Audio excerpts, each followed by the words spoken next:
Hello बच्चों, मैं डी welcome to my YouTube channel. मैं कैलाश शर्मा। आज आप लोगों के लिए calorimetry, heat and thermal expansion के बच्चों 10 अमेजिंग पीवाईक्यूज लेके आए हूं। बच्चों क्या है पीवाईक्यूज, करना है स्टार्ट करते हैं। इसके पीवाईक्यूज काफी टाइम लेते हैं यार, लेंदी भी है ना, कैलकुलेशन काफी होती है, तो स्टार्ट कर देते हैं बच्चों ना। यहाँ पे बच्चों पहला क्वेश्चन हमारे सामने है। A thermometer graduated according to a linear scale reads a value x naught when in contact with the boiling water and x naught divided by 3। थोड़ा सा यहाँ पे गलत लिखा हुआ है, यहाँ पे x naught divided by 3 when in contact with the ice. So बच्चों इसका जो आइस पॉइंट है वो एक्स नॉट बाई 3 के बराबर दे रखा है और स्टीम पॉइंट बच्चों एक्स नॉट के बराबर दे रखा है। What is the temperature of an object in degree Celsius if the thermometer is in contact with the object reads x naught divided by 2। ठीक है, ये थोड़ा सा मेरे ऑपरेटर से गलती हुई है। ठीक है, तो एक्स नॉट बाई 2 जब रीड कर रहा होगा तो वो टेम्परेचर डिग्री सेल्सियस में क्या होगा। क्या आप लोगों को ये पता है बच्चों कि दो थर्मोमीटर के टेम्परेचर को आपस में एक दूसरे में कैसे कन्वर्ट करते हैं? सिंपल सा तरीका होता है बच्चों उसका कि T माइनस का T आइस एक थर्मोमीटर के लिए divided by T steam minus का T आइस, ये बच्चों कांस्टेंट होता है। ठीक है, ये कांस्टेंट होता है बच्चों। ठीक है, सो T माइनस का आइस पॉइंट कितना दे रखा है? एक्स नॉट बाई 3 के बराबर। ठीक है, तो टेम्परेचर कितना है जो ये थर्मोमीटर मेजर कर रहा है? X naught divided by 2। तो ये एक्स नॉट बाई 2 इस थर्मोमीटर की रीडिंग है। इसका आइस पॉइंट बच्चों एक्स नॉट बाई 3 के बराबर है, तो x not divide by 3 divided by x not इसका स्टीम पॉइंट है माइनस का एक्स नॉट डिवाइड बाई 3। ठीक है, ये बच्चों बराबर होना चाहिए डिग्री सेल्सियस में इसका टेम्परेचर मान लो T के बराबर है। डिग्री सेल्सियस वाले स्केल का जो आइस पॉइंट होता है वो 0 होता है, स्टीम पॉइंट बच्चों 100 होता है माइनस का 0। तो एक्स नॉट डिवाइडेड बाई बच्चों 6 आ जाएगा ऊपर, नीचे आ जाएगा बच्चों 2 एक्स नॉट डिवाइडेड बाई 3 के बराबर, और ये बराबर होना चाहिए बच्चों T डिवाइडेड बाई 100 के बराबर होना चाहिए। ठीक है, इससे इसको काटोगे 2 बार जाएगा, तो ये T की वैल्यू बच्चों 25 डिग्री सेल्सियस आ रही होगी। तो 25 degree Celsius will be the answer to this question. तो ये होगा बच्चों 25 डिग्री सेल्सियस, ए वाला ऑप्शन करेक्ट ऑप्शन आ जाएगा। ये थर्मोमेट्री का ये वाला बच्चों फॉर्मूला होता है, एक थर्मोमीटर पे टेम्परेचर माइनस का उसका ice point divide by T steam point minus का T आइस पॉइंट कांस्टेंट होता है बच्चों। ठीक है, आप दूसरे थर्मोमीटर से रिलेट कर सकते हो। तो आंसर इसका दे नहीं रखा, लेकिन A option will be the correct option. चलिए बच्चों अगले वाले क्वेश्चन पे आते हैं। A bimetallic strip consist of a metal A and B, it is mounted rigidly as shown. ठीक है, एक बायमेटेलिक स्ट्रिप है बच्चों ए और बी, इस तरीके से आपने माउंट कर रखी है। The metal A has a higher metal A has higher coefficient of expansion compare to higher, ये बी भी नहीं आएगा, ये नहीं आएगा, ये भी नहीं आएगा। Coefficient of expansion compare to that of the metal B. So बच्चों जो कोफिशिएंट ऑफ लीनियर एक्सपेंशन जो है ना, वो बच्चों ए वाले का ज्यादा है। ठीक है, when the bimetallic strip is placed in the cold bath, जब आप इसको ठंडा करोगे तो बच्चों किसकी लेंथ ज्यादा कम होगी? ऑब्वियस बात है, जिसका अल्फा ज्यादा होगा। Alpha of A is greater than alpha of B. ठीक है, तो ए वाली की लेंथ ज्यादा कम होगी, बी वाली की लेंथ कम कम होगी, लेकिन ये दोनों एक दूसरे से बंधे हुए हैं। तो बच्चों ए वाली क्या होगी? ए वाली अंदर की तरफ बैंड हो जाएगी। ठीक है, ए वाला अंदर की तरफ बैंड हो जाएगा। तो आप लोग समझ गए, ऑब्वियस बात है इस आर्क की लेंथ इस वाले से ज्यादा होगी, तो ए वाला अंदर की तरफ होगा बच्चों। It will neither bend nor swing, bend towards the right. तो किधर की तरफ बेंड होगा बच्चों? ए वाले की तरफ बच्चों बेंड होगा, तो लेफ्ट की तरफ बेंड होगा, bend towards the left. D option बच्चों इसका करेक्ट ऑप्शन आ जाएगा। ठीक है, लेफ्ट की तरफ बेंड हो जाएगा। हाँ, अगर आप इसका टेम्परेचर बढ़ा रहे होते तो ए वाला ज्यादा एक्सपेंड करता और बी वाला कम एक्सपेंड करता, क्योंकि अल्फा ऑफ ए ग्रेटर है। तो बच्चों फिर ये राइट की तरफ, मतलब ना, फिर इसका बी ऑप्शन करेक्ट होता, अभी इसका डी ऑप्शन करेक्ट आएगा। ठीक है, तो D option is the correct option. अगले क्वेश्चन पे आ जाते हैं बच्चों। Each side of a box made of the metal sheet in cubic shape is a at room temperature T। तो बच्चों यहां पे क्या है कि एक बॉक्स है और क्यूबिक शेप का है बच्चों, उसकी जो हर एक साइड है वो A के बराबर है रूम टेम्परेचर, मतलब टेम्परेचर T पे। The coefficient of the linear expansion of the metal sheet is alpha. The metal sheet is heated uniformly by a small temperature delta T so that its new temperature becomes T plus का delta T। Calculate the increase in the volume of the metal box. Volume में बच्चों कितना change आएगा, that we have to find. ठीक है, okay. पहले तो बच्चों यहाँ पे जो वॉल्यूम आएगा वो वॉल्यूम क्या होगा? तो वॉल्यूम होगा बच्चों यहाँ पे A की पावर 3 के बराबर। डेल्टा वी कितना होता है बच्चों, वॉल्यूम डेल्टा वी होता है वी गामा डेल्टा टी के बराबर। गामा जो होगा बच्चों वो 3 अल्फा के बराबर होता है, ठीक है, वॉल्यूम एक्सपेंशन कोएफिशिएंट 3 गुना होता है लीनियर एक्सपेंशन कोएफिशिएंट का। तो ये आ जाएगा बच्चों v हो जाएगा a की पावर 3, गामा हो जाएगा बच्चों 3 अल्फा के बराबर इंटू डेल्टा टी, ठीक है। तो चेंज इन वॉल्यूम जो आएगा ना डेल्टा v जो आएगा वो 3 a की पावर 3 अल्फा डेल्टा टी के बराबर आ रहा होगा। तो ए ऑप्शन बच्चों इसका करेक्ट ऑप्शन आ जाना चाहिए, ठीक है। इसका ये ऑप्शन बच्चों हमारा करेक्ट ऑप्शन आ जाएगा। इजी था ये वाला भी ना। अगले क्वेश्चन पे आते हैं बच्चों। Given below are the two statement, one is level as the assertion and another is level as the reason. When a rod lying freely is heated, जब एक फ्रीली रॉड जो लाई कर रही है बच्चों उसको जब आप हीट करते हो, no thermal stress is developed in it. तो हीट करते हो बच्चों तो उसमें थर्मल स्ट्रेस नहीं आती। हाँ, अगर आप उसको कंप्रेस करके रखो और फिर हीट करो तो थर्मल स्ट्रेस डेवलप होगी उसके अंदर ना, या उसको ठंडा करो और उसके दोनों एंड फिक्स कर दो तो वो खिंचेगी, मतलब अपनी लेंथ कम करने की कोशिश करेगी, लेकिन वो आपने वेल्ड कर रखी है मतलब, तो इन दैट केस अगर आप नॉर्मली उसको हीट कर रहे हो तो उसके अंदर स्ट्रेस या स्ट्रेन थोड़ी डेवलप होगा। तो when a rod lying freely is heated no thermal stress is developed in it. ठीक है भाई, ये वाली बात सही है, बिल्कुल सही बात है। रीजन है on heating the length of the rod increase, yes heat करने पर लेंथ बढ़ेगी। दोनों स्टेटमेंट सही है बच्चों ना, लेकिन ठीक है एक्सप्लेनेशन वगैरह नहीं है, मतलब ना एक्सप्लेनेशन तो तब होती है थर्मल स्ट्रेस डेवलप क्यों नहीं हो रही, क्योंकि आपने उसको फ्री कर रखा है, वो कुछ ऐसा मेंशन करना चाहिए था। According to me the answer both A and R true but R is not the correct explanation of A option बच्चों इसका करेक्ट ऑप्शन मेरे अकॉर्डिंग तो आना चाहिए, ठीक है। ए ऑप्शन इसका करेक्ट ऑप्शन हो जाएगा। अगले क्वेश्चन पे आ जाते हैं बच्चों। A steel rod of length 1 meter and cross section area 10 raised to the power minus का 4 meter square is heated from 0 to 200 degrees Celsius without being allowed to extend or bend. The compressive tension produced in the rod is this. अब ये वो वाला case है बच्चों जिसमें आपने एक रॉड को क्या कर रहे हो कि एक्सपेंड या कंप्रेस नहीं करने दे रहे हो आप, ठीक है, उसको, ठीक है, ऐसे करके आपने इसको फिक्स कर दिया है। अब आप इसको क्या कर रहे हो, आपने इसका टेम्परेचर बढ़ाया, तो इसकी जो लेंथ में चेंज आना चाहिए था ना, लेंथ में चेंज डेल्टा एल, वो आना चाहिए था एल अल्फा डेल्टा टी के बराबर। तो जो इसकी स्ट्रेन आनी चाहिए थी डेल्टा एल अपॉन एल, वो अल्फा डेल्टा टी के बराबर आनी चाहिए थी, ठीक है, इतनी आनी चाहिए थी। आपको पता होगा कि स्ट्रेस जो होती है ना एफ अपॉन ए, वो बेसिकली वाई टाइम्स स्ट्रेन होती है, डेल्टा एल अपॉन एल के बराबर होती है, मतलब Y times alpha delta T के बराबर।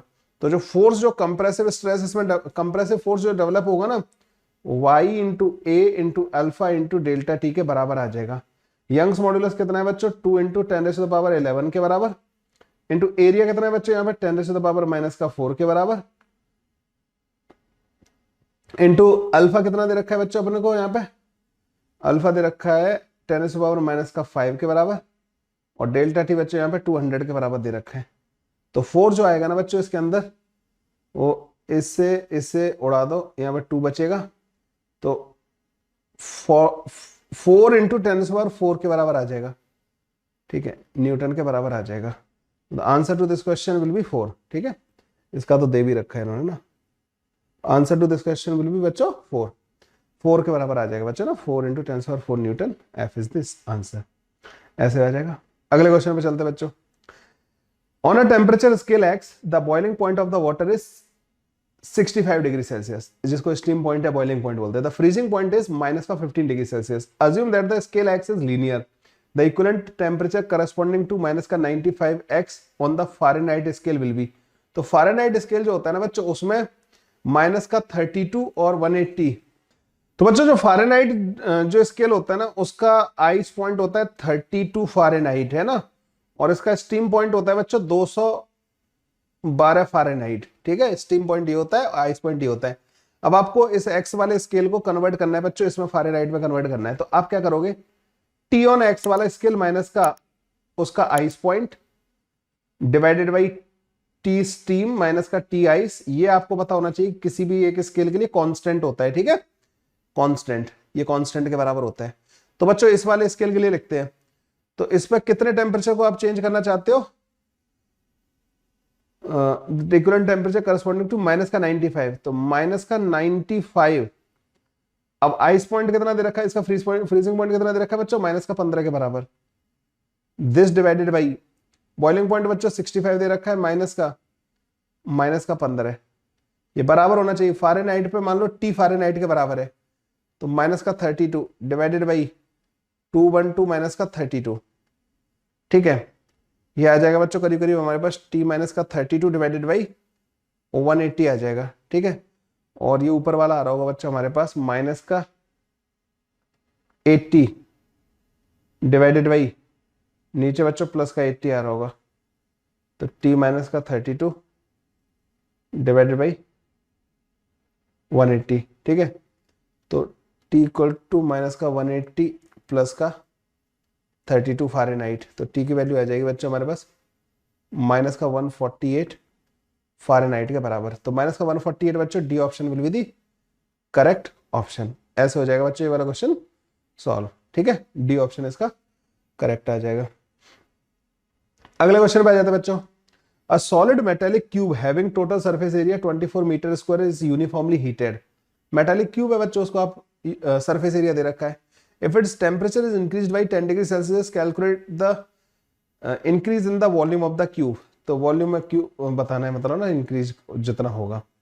एक काम करना बच्चों, इसका जो पहले ए स्क्वायर जो होगा ना 6a स्क्वायर जो होगा, क्योंकि टोटल सरफेस एरिया क्या होता है 6a स्क्वायर के बराबर, उसमें 6 फेस होते हैं ना। ये बच्चों आपको 24 मीटर स्क्वायर के बराबर दे रखा है, तो ए की वैल्यू आ जाएगी बच्चों 2 मीटर के बराबर, तो इसकी साइड की लेंथ बच्चों 2 मीटर होगी, तो जो इसका वॉल्यूम आ जाएगा ना बच्चों 8 मीटर क्यूब के बराबर आ जाएगा। तो डेल्टा वी जो होता है ना बच्चों वो v into 3 alpha into delta T के बराबर होता है। भाई गामा जो है 3 अल्फा के बराबर हो जाएगा, तो डेल्टा भी आ जाएगा बच्चों v आ जाएगा 8 इंटू 3 इंटू अल्फा कितना है यहाँ पे बच्चों 5 इंटू 10⁻⁻⁴ माइनस का 4, और डेल्टा टी कितना है बच्चों 10 डिग्री सेल्सियस के बराबर, ठीक है। तो डेल्टा भी आ जाएगा हमारे पास, डेल्टा भी comes out to be calculate the increase in the volume of the cube. तो ये आ जाएगा 40 4 12 40 1200 इंटू 10⁻⁻⁴।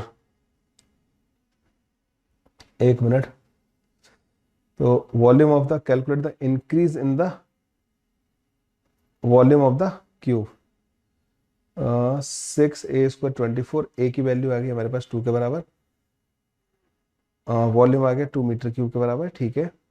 डेल्टा भी आ जाएगा, सॉरी 8 मीटर क्यूब के बराबर वी गामा डेल्टा टी, तो इतना आ गया। ये मीटर क्यूब में आया बच्चों ना, ये मीटर क्यूब में, इसको सेंटीमीटर क्यूब में कन्वर्ट कर दो 12 इंटू 10⁻⁴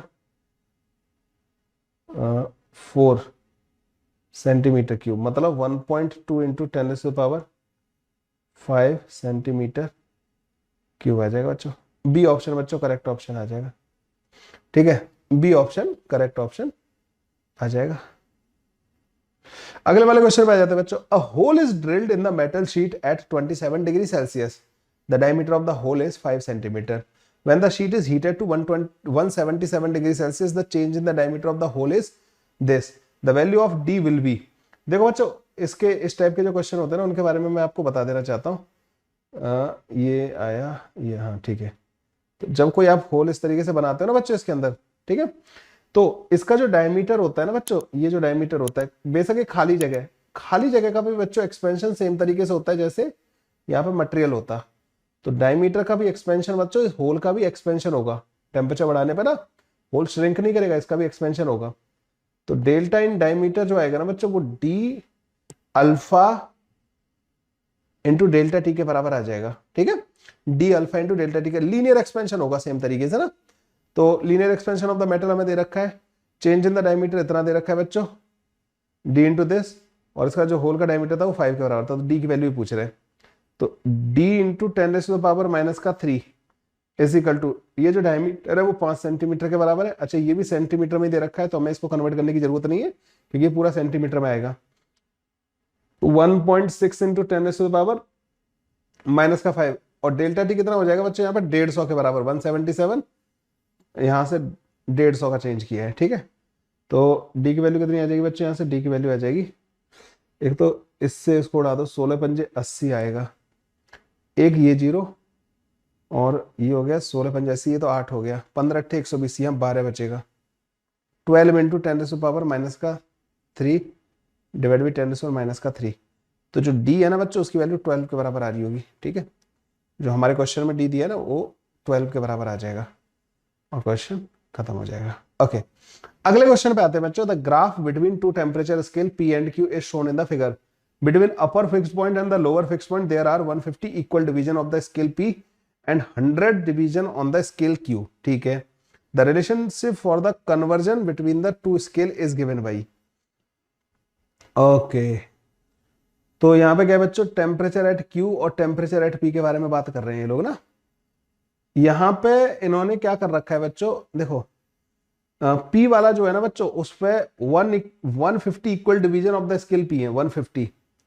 तो ये वाला जो टेम्परेचर होगा ना ये बच्चों 30 डिग्री सेल्सियस 30 होगा पी वाले पे, तभी तो 150 डिवीजन करके 180 तक पहुंच गए। और यहाँ पे बच्चों 100 है, तो इसका यहाँ पे ये 0 से स्टार्ट हो रहा है और 100 तक जा रहा है। ठीक है, तो ये समझ लेना बच्चों, इसका स्टीम पॉइंट 100 होगा, इसका 0 होगा, इसका 30 होगा और ये 180 होगा। ठीक है, the relation for the conversion of the temperature between, तो देखो जो भी पी पे जो टेम्परेचर होगा ना दैट माइनस का उसका आइस पॉइंट 30 होगा, स्टीम पॉइंट बच्चों 180 माइनस का 30, ये बच्चों बराबर होगा टी एट क्यू माइनस का 0 डिवाइडेड बाई 100 माइनस का 0। ठीक है, टी एट पी माइनस का 30 divided by 150 T at Q divided by 100। ठीक है, T at Q divided by 100 is equal to T at P minus का 30 डिवाइडेड बाई 150। ये वाला बच्चों आंसर आ रहा होगा B option, this will be our correct option. ठीक है, अगले वाले पे आ जाओ बच्चों। A faulty thermometer reads 5 degree Celsius in melting ice and 95 degree Celsius in steam. The correct temperature on the absolute scale will be के when the faulty read this. तो मतलब एक तरीके से फॉल्टी वाला जब 41 रीड कर रहा होगा, तो थर्मोमीटर के तो हम कई सारे क्वेश्चन कर चुके हैं। तो temperature on one scale minus का उसका ice point divide by steam point minus का आइस पॉइंट, ये कांस्टेंट होता है। तो 41 डिग्री सेल्सियस को कन्वर्ट करना है हमें एक्चुअल वाले में।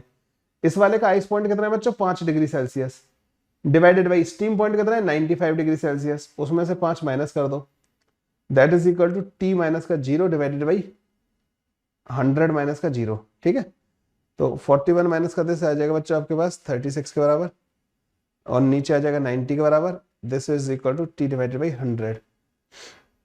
तो 9 चौक 36 और 9 10, तो टी की वैल्यू आ रही होगी बच्चों 40 डिग्री सेल्सियस। तो जब ये 41 डिग्री सेल्सियस रीड कर रहा होगा ना फॉल्टी वाला, तो वो 40 डिग्री सेल्सियस के बराबर होगा। एक मिनट, अब मैंने यहाँ पे क्या है ये डिग्री सेल्सियस में कैलकुलेट कर दिया, क्या केल्विन में कन्वर्ट कर लो बच्चों ना इसको।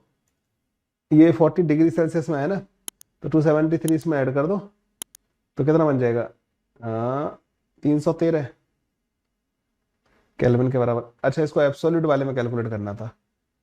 ठीक है, कोई ना, डिग्री सेल्सियस में आ गया तो उसके बाद तुम एब्सोल्यूट में तो इसको कन्वर्ट कर ही सकते हो। कैसे लगे बच्चों 10 क्वेश्चन आज के हमारे ये जेईई मेन के calorimetry, heat transfer and thermal expansion के पीवाईक्यूज थे।